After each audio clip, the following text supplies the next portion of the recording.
Let us discuss the Filipino version of the Cavite Mutiny of 1872.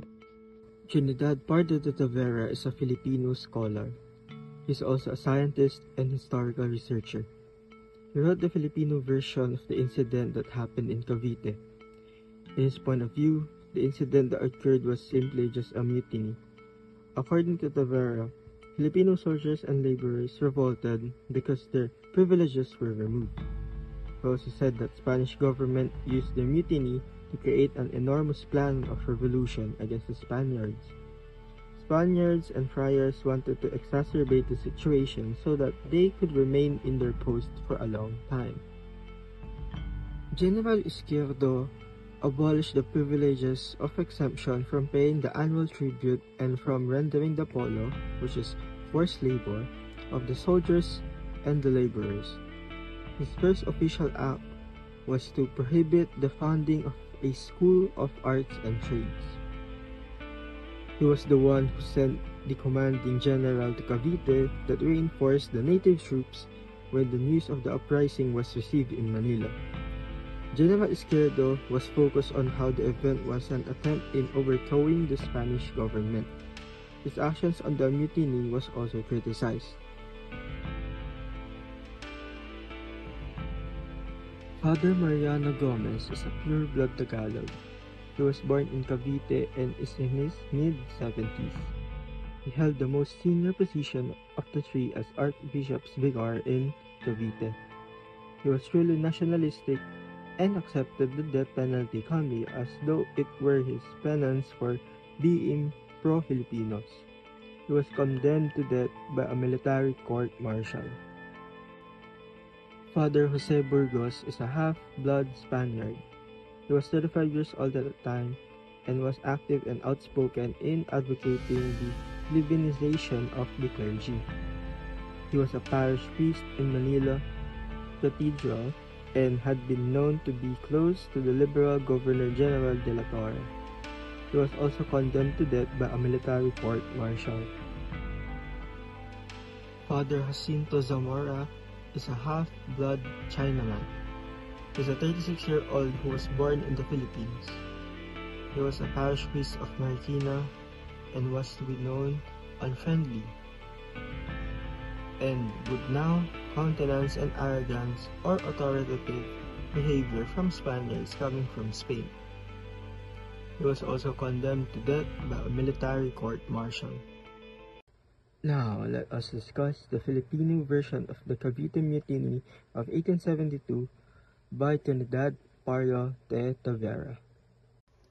The arrival of General Rafael Izquierdo marked a significant shift in Spanish colonial rule in the Philippines. Unlike his predecessor, Governor La Torre, who had embraced liberal policies, Izquierdo ruled with an iron hand, declaring his intent to govern with a crucifix in one hand and a sword in the other. One of his most controversial policies was the removal of tax exemptions and forced labor privileges for workers in the Cavite arsenal and military barracks. This decision led to widespread dissatisfaction, sparking a brief strike. Although the workers eventually returned under pressure, resentment against Spanish rule continued to grow. On the night of January 20, 1872, this unrest escalated into the Cavite Mutiny. Soldiers in the San Felipe fort, led by Sergeant Lamadrid, assassinated their Spanish officers, mistakenly believing that the entire garrison would join them in an uprising. However, Spanish reinforcements quickly arrived from Manila, suppressing the revolt. Lamadrid, severely wounded by an explosion, was killed, and others were captured and executed. The mutiny ended swiftly, but its consequences were far-reaching.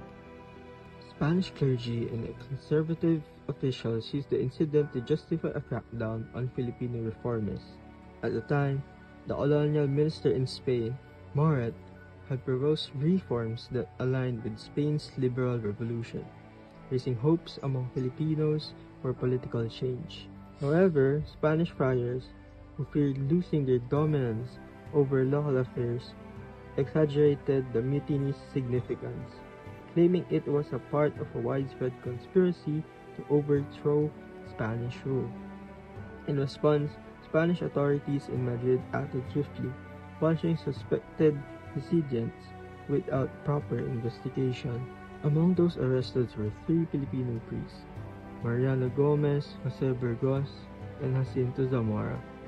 They had long been at odds with Spanish friars over control of local parishes.